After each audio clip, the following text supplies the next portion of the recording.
We are in the third missionary journey of Paul, part 6 in Ephesus. Riot ends peacefully. Boy, you don't hear that often. We're in Acts 19, verses 30 through 41. Acts 19, verse 30, and go through the end of the chapter. And when Paul would have entered in unto the people, the disciples suffered him not. And certain of the chief of Asia, which were his friends, sent unto him, desiring him that he would not adventure himself into the theater. Some therefore cried one thing, and some another. For the assembly was confused, and the more part knew not wherefore they were come together. And they drew Alexander out of the multitude, the Jews putting him forward. And Alexander beckoned with the hand and would have made his defense unto the people. But when they knew that he was a Jew, all with one voice about the space of 2 hours cried out, Great is Diana of the Ephesians. And when the town clerk had appeased the people, he said, Ye men of Ephesus, what man is there that knoweth not how that the city of the Ephesians is a worshiper of the great goddess Diana, and of the image which fell down from Jupiter? Seeing then that these things cannot be spoken against, ye ought to be quiet, and to do nothing rashly. For ye have brought hither these men, which are neither robbers of churches, nor yet blasphemers of your goddess. Wherefore, if Demetrius and the craftsmen which are with him have a matter against any man, the law is open, and there are deputies. Let them implead one another. But if ye inquire anything concerning other matters, it shall be determined in a lawful assembly. For we in danger to be called in question for this day's uproar, there being no cause whereby we may give an account of this concourse. And when he had thus spoken, he dismissed the assembly. Third missionary journey, part 6, Riot ends peacefully. We have 3 divisions. Number 1, constraining Paul, verses 30 through 31. Number 2, crying out and confusion, verses 32 through 34. And number 3, calming the crowd, verses 35 through 41. A little bit of review. Paul is in Ephesus 3 months. He ministered in the synagogue among the Jews. He had a few converts, not many. But at the end of 3 months, the non-believing Jews put up opposition, and Paul left them. And for 2 years, taught in the school of Tyrannus. And yes, that is where we get the word tyrant from. Wonder what kind of school that was. But anyway, believe it or not, in those days, they had their version of the siesta nap in the afternoon. And so the school went on in the morning. And so Paul probably got to school in the afternoon for 2 years. Well, the Lord is blessing. People are coming to faith in the Lord. Those involved in magic and sorcery and all the type of occult, who become believers, confess their sins, reveal their magic spells, which made them supposedly inept, and burn their magic books and papyrus with inscriptions. So as a result, people come to know the Lord, then they no longer going to need to worship the goddess Artemis, visit that temple in Ephesus, or buy the tiny silver shrines, copies of the temple, copies of the image that fell from heaven of Artemis, and probably not only silver, but also ceramic, maybe wood. And so Demetrius, who was a silversmith, that's how he made his living, got together with other craftsmen who did similar works, and they're not making as much money because people are turning from those idols unto Jesus. And so they gather together and they have a meeting, and he got them stirred up. So he's telling them, we're gonna lose our jobs. And that was the real reason why they did this. We're gonna lose our jobs. The temple of Artemis is gonna be despised and lose magnificence. And then this great goddess Artemis will not have the attention that she gets. And certainly by implication will be that the city of Ephesus, which is the center of the worship of Artemis, is going to lose money from tourist attraction because lots of people are going to want to do that. And so they started hollering out, "Great is Artemis of the Ephesians." And no doubt they went to try to find Paul. They couldn't find him. So they got two of his companions, Gaius and Aristarchus, and they rushed into the theater, the amphitheater, pictured in that book that I showed you around with the ruins of it. And instead, the whole city was in confusion. This was an illegal assembly. It was a riot. There are two words in this passage that you can translate as riot. So that gets us up to speed. So verses 30 and 31, we see his friends and other believers constraining Paul. 30 and 31. And when Paul would have entered into the people, the disciples, as believers, would not allow him to do so. Now you know that Paul was willing to die for the faith. Eventually he did. This was a great risk. And the disciples, they would not let him leave the house wherever he was. They would not let him leave. They would not let him go into the public. And I do believe that if he had gone out there, they would have killed him. They'd had a mob and killed him. And in verse 31, there's another group of people that encouraged Paul to not do that. And certain of the chief of Asia, which were his friends, sent unto him, desiring him that he will not adventure himself into the theater. The chief of Asia, the Greek word is Asiarchs. That's probably a good translation, Asiarchs. These were 10 officers elected by the city, and at their own cost, they presided over public games and festivals, and they supervised and promoted the worship of Rome and the emperor. Believe it or not, they actually promoted worship of the emperor. There would be days in the early days of the churches where Christians would be brought before the authorities and they would say, "You say that Caesar is Lord or you lose your life." And many of them would not do that and they lost their lives. Only rich men could do this because they had to pay their own expenses. But this was a prestigious position and eagerly sought. So they had 10 of these in a city, and some of these 10 were now friends with Paul. We are not told whether or not they converted or not, but at least they were friends of Paul, and they sent word to him begging him. The word is, you can translate that beg or beseech. And they begged him to not go into the theater, so Paul did not go, and that probably saved his life. Number 2, verses 32 through 34, we see crying out and confusion.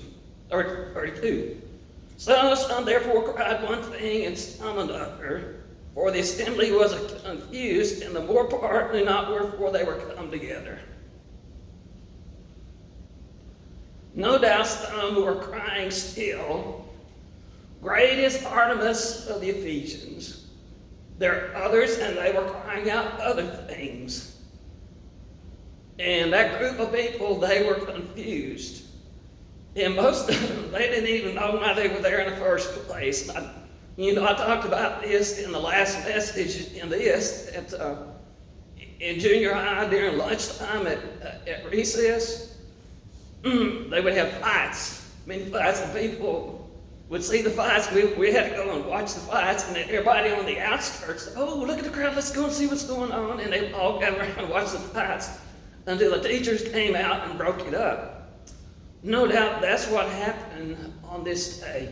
You have Demetrius and the Crescent. They started, "Great is Artemis of the Ephesians." And then they grabbed these two companions of Paul. They headed for the amphitheater. There they go. And people say, "Wait, what's going on?" "I don't know." "Is there a meeting?" "Well, I didn't hear about a meeting. Maybe we missed him." "Well, I'm not going to miss it. I'm going, let's go." And so everybody, they just saw everybody else going. And they all went there. Most of the people, they didn't even know why they were there. And they just caught up with the crowd, and they were hollering all kinds of different stuff. So verse 33, so the Jews are there, and they choose a man named Alexander to give defense for the Jews. And in 3 months, Paul ministered in the synagogue until the unbelieving Jews had enough and ran him out, which was quite common in his missionary journeys. And unfortunately, the Jews get blamed a lot of times for things they had not done. And this is probably their motivation. Paul, he's not us. He's not one of us. We're not with him. We're Jews. That's a different bunch. We're not, and that they probably want to get this guy and get in public and explain, this is not us. We're Jews. We're not associated with that movement called the Way. And Alexander got up and he beckoned with his hand, trying to get the crowd to quiet down so he could speak. And then they figured out he was a Jew, probably by his dark hair and dark complexion, maybe by his clothing. And they want to hear a Jew. And so for about 2 hours, they cried out, "Great is Artemis of the Ephesians." Almost 2 hours. Great is Artemis of the Ephesians. That's crazy. That's a mob. That's a riot. Again, I want to remind you that this goddess in Ephesus was different from the normal Artemis or the Diana. Diana would be the Roman name. You know, the Romans had their set of gods, and you had the Greek names. Diana was the Roman name. Artemis was the Greek name. And the Greek is Artemis here. The Artemis of the Greeks was the sister of Apollo. She was a huntress. She was chaste and fair.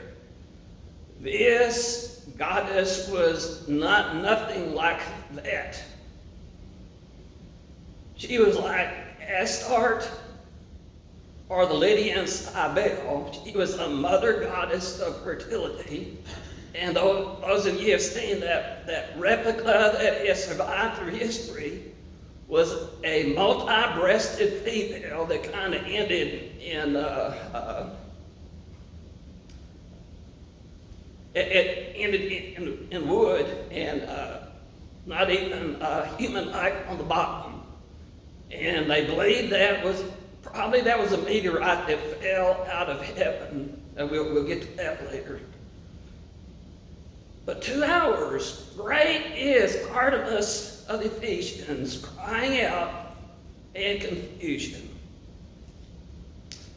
Now we see number 3, calming the crowd, verses 35 through 41.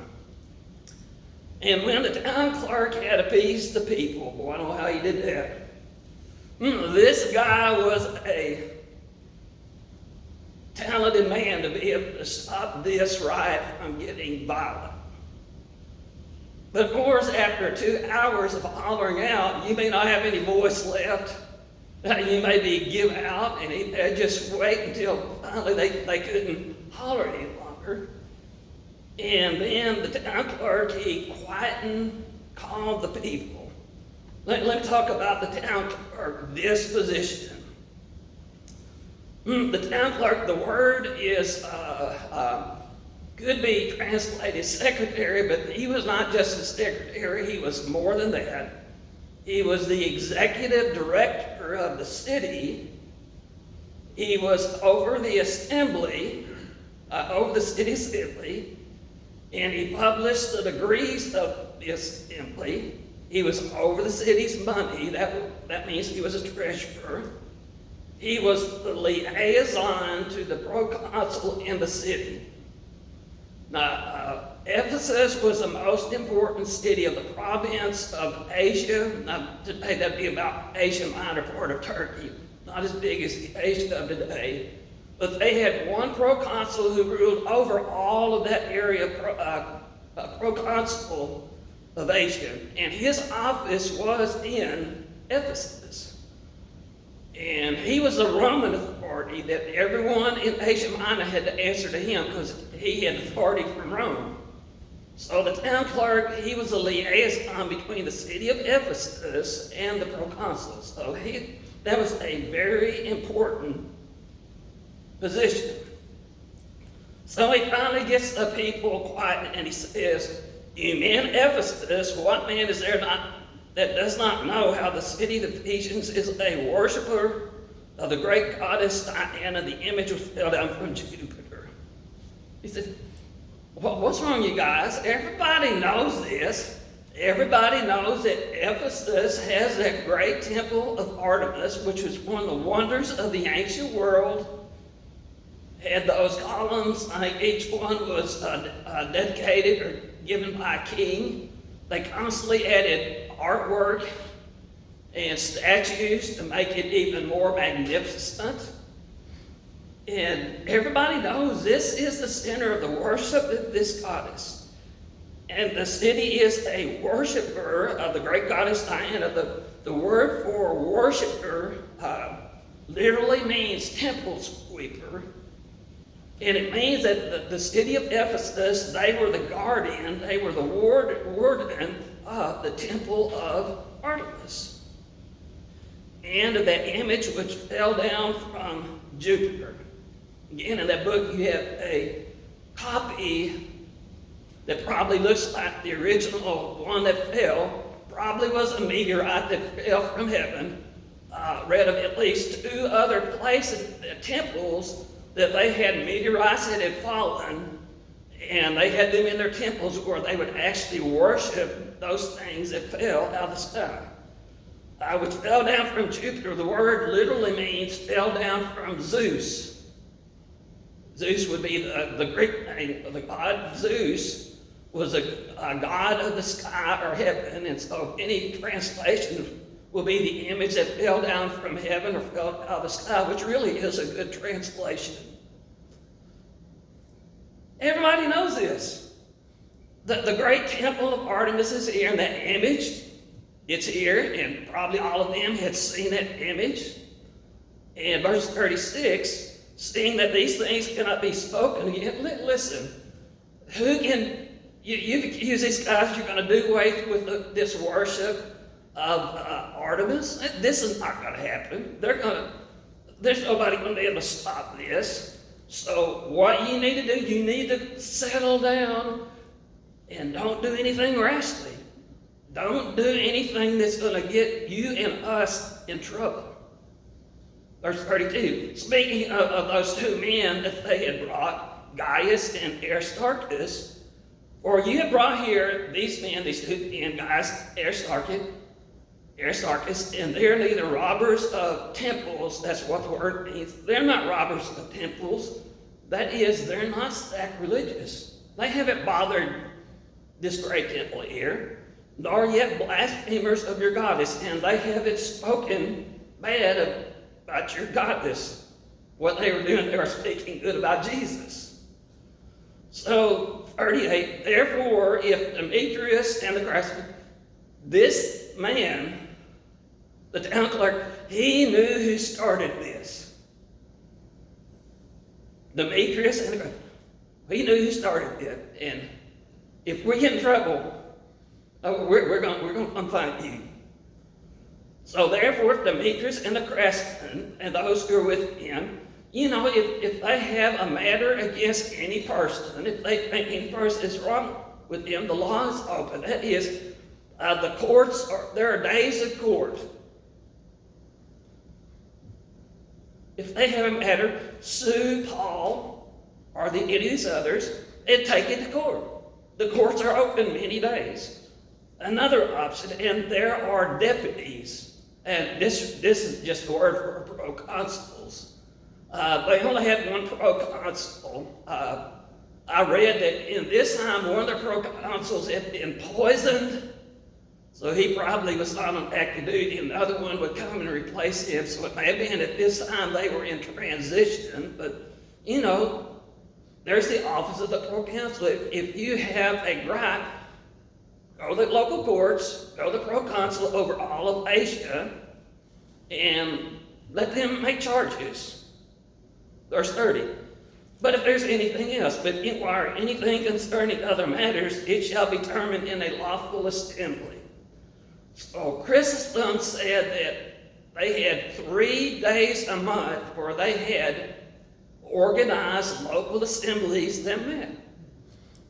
And if you guys have problems with Paul or Gaius, Aristarchus, any other followers of the way, followers of Jesus, we have 3 days a month where we organize and we have an assembly and we do business and bring it to that matter then. And you've got 3 options. But, verse 40, what we're doing today is not good. We are in danger of being called in question for this day's uproar. And you can translate that word as riot. There being no cause whereby we may give an account of this concourse. And that word can be translated as riot or disorderly riot. Ephesus was a free city. That means they got to elect their own officials, and they had freedoms that other cities that were not free did not have. They had the right to govern themselves. 3 days a month they had assemblies to do their business. But if you have a riot and you have violence, and Rome hears about this, you may no longer be a free city, and Rome may send their army here, and they may lock you down, and you're not going to like it. And we see Jesus in dealing with the religious leaders, when Jesus was doing his ministry, how the Jews were very wary of the Romans. And many of those false messiahs in Christ are uprising. The Romans, they didn't play around. False messiahs would be killed. Uprising would be done away with quickly. They would kill them, and conspirators and enemies of Rome would be crucified. Understand, the countryside was full of crosses that had been used, and they left them hanging up to remind them, we're Rome, and we don't put up in this junk that you guys do. And so this town clerk says, this is very dangerous what you're doing today, and we got to stop now before it gets out of hand. Verse 41, and when he had thus spoken, he dismissed them. Man, that guy was smart. He was able to quell that riot where it never turned into violence. 3 applications.